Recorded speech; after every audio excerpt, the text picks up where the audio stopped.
Welcome to Blackstick Bataireacht. I'm Caleb. This is Derek. We're the senior instructors here at Blackstick Bataireacht. And in this video, I want to give a little bit of an explanation of what we do and what we teach. Could you please explain something? Sure. So before we do that, I guess we need to give them a little bit of background as to who we are. We both have a lifelong practitioners of the art of Mudokwan, and contrary to belief, you can Google Mudokwan. It is a real martial art. Yeah.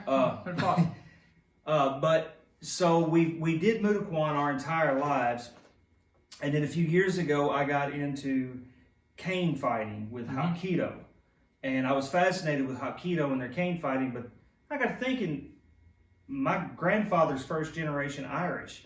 What is my ancestors? Well, my ancestors used what's known as the shillelagh.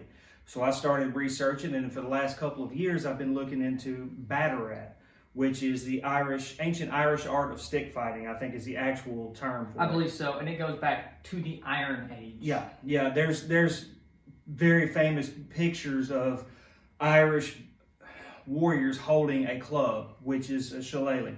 So what we've done is we've decided that we're going to teach an ancient art of stick fighting and bring it into the modern era. We're affiliated with HEMA. We love HEMA. HEMA's awesome. But everybody thinks about HEMA, they think of swords, which is great. That's exactly right. He has several years of saber fighting. He's now teaching me, because I'm not a sword fighter. I've never, it is what it is. So he's teaching me how to sword fight.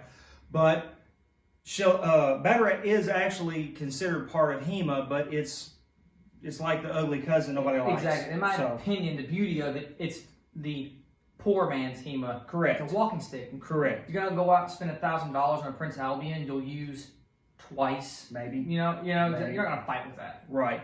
Well, I got to thinking about it, and you're not gonna be able to walk down Main Street with a great sword or a saber or a katana or any other sword and not get people looking at you funny or get the police called on you. Especially for those of you who don't live in America, I've never been there, but the way I understand it, you get in real trouble for even owning some of these weapons. Yes. But who's going to think twice if you're walking with a walking stick? Yeah. The tradition in Ireland it was against the law for the peasants to own weapons, but they had a stick. So what we teach is real simple, real effective, down and dirty self-defense and martial arts. That's very much what Mudokwan, which is our background, is based upon. And so we are incorporating ancient techniques into the modern world.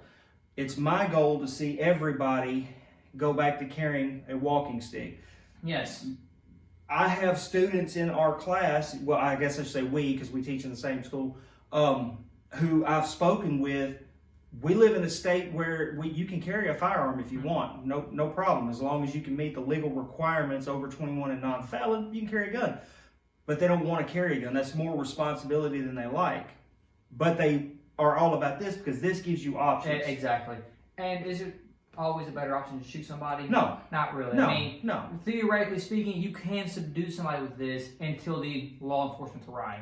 Absolutely. Because, and not everybody, but some, they don't have the conscience for it. If someone comes at them, they can't just shoot them. So it might be better to use one of these.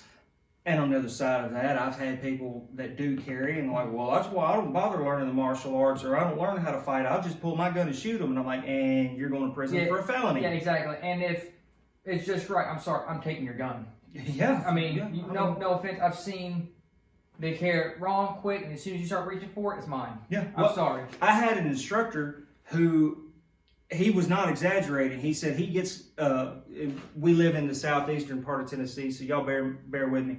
But he said he gets tickled going out in public. He said, I see this kid's got a knife on his belt. That guy's got a gun, and I'm looking at all of the weapons that I'm going to take. And that fella, he could do it. Yeah. That guy could hit you 3 times, and you look around and go, which one of y'all hit me? Yeah. Y'all stop. He was bad news. So all it is an ancient martial art brought into the modern world. We're trying to bring awareness to it because I feel like it's not a dying art, but it's a little known art. Yeah, it's kind of the amazing. forgotten art. Yes. Because it's not a fancy sword. Right. But and still. just like any other martial art, you can learn it just for the fun of it, or maybe you're just wanting to get in shape, but you don't want to lift weights or run on a treadmill. Exactly. Come to a class. I promise you will feel it. Yeah, So, and it's sense of community. Yes, You know, absolutely. It's a community. We love each other. absolutely. Sometimes to the death. Sometimes